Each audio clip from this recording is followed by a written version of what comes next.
Take Brasses es un curso que trata de las escobillas como un elemento de percusión fundamental, de su técnica y aplicación principalmente en la batería de jazz y derivados. Teniendo en cuenta su importancia no solo en el campo de la música de jazz, sino en muchos estilos derivados como el pop, el blues y el funky, entre otros, Take Brasses se ocupa de la técnica de los movimientos básicos verticales y horizontales, de los golpes tap y de los diferentes modos de barrer en un parche. El trabajo práctico de esta técnica se realiza sobre tempos medios o medium tempo.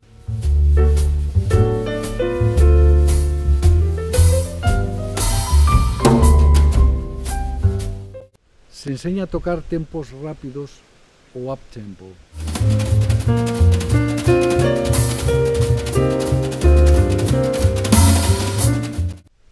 A interpretar baladas.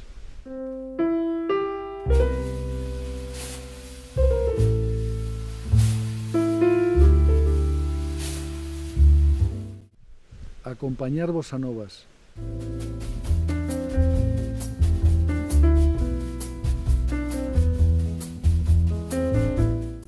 Tocar sambas.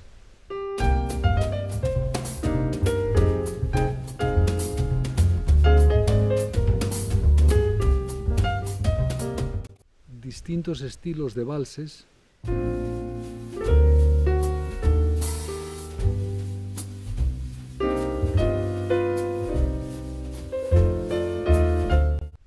Y acompañar otros estilos.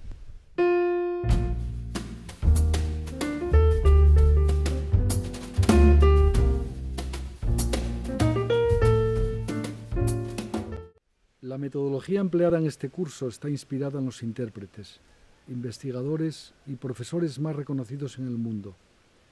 Y el objetivo primordial es enseñar a manejar las escobillas como un medio de expresión musical para los percusionistas y baterías que buscan una formación completa y actual, que les amplíe el campo laboral y que les permita disfrutar de su instrumento.